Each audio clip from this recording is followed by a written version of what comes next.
turbidity is a word recreational scuba divers use at a dive site where the water looks as if it's filled with silt and muck. And while that might not be a fun dive, that turbid water can actually tell a story about what's in it and how it moves. Part of the ecology of the marine environment is the chemistry and the physics of sediment in the water. And those are two scientific studies occurring on FGCU's underwater laboratory called Kimberly's Reef. Our study in marine chemistry are a lot of important things like nutrients, where they come from, how long they will stay there, what are the sources, what are they seeing, how they are impacting marine system like blooms and stuff like that. Associate Professor Puspa Adhikari teaches marine chemistry at Florida Gulf Coast University. He studies the nutrients and contaminants in marine sediment and how they might impact life on Kimberly's Reef.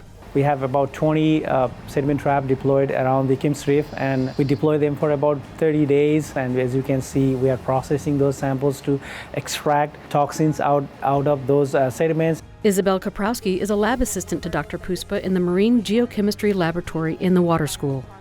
So the analysis we're working on right now is with the red tide toxins. We look for certain toxins that red tide produces that are attached to the sediments that are suspended in the water or on the bottom of the seafloor.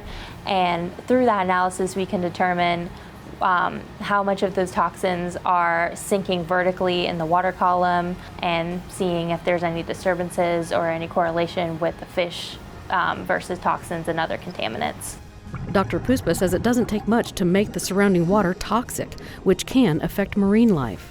Those toxins that we are talking about are at a very, very low concentration. We call a trace level. So even at that concentration, they are harmful to organisms. They can kill fish and create all the problem into the ocean.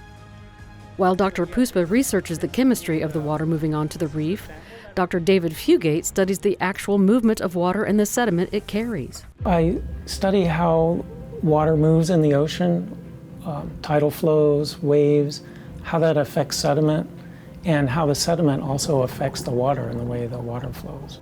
While turbid water might not be fun for a diver, the movement of sediment can be very important for marine life on Kimberly's Reef. So it turns out for a lot of organisms like corals, they need turbulence because that turbulence mixes nutrients towards them. So they need some kind of flow, and not only flow, but a turbulent mixing type of flow. Fugate measures the water with an underwater acoustic Doppler attached to one of the culverts. Instead of measuring a whole water column, it measures a really small volume, like maybe a third of a cubic centimeter. But it can measure it really quickly, like up to 64 times a second. And by measuring the current velocities at that really high frequency, we can get a good measure of the amount of turbulence that's going on. These are some results from our preliminary deployment. So this is from one ADCP that was out there. This peak is showing the increased wave height during a storm on April 22nd, right here. Another goal for Fugate is by using the acoustic Dopplers to study how an artificial reef could help with incoming storms. In some places, people have put in artificial reefs to help attenuate the wave energy and especially hoping to protect the coast during storms. I'm hoping that soon when we get a full deployment out around Kim's Reef, we can get a good idea of whether Kim's Reef is able to attenuate storm waves. These are the latest lessons from Kimberly's Reef. Major support for Kimberly's Reef is provided by Bo Deal and George Gelman, who believe the human spirit is behind every scientific discovery.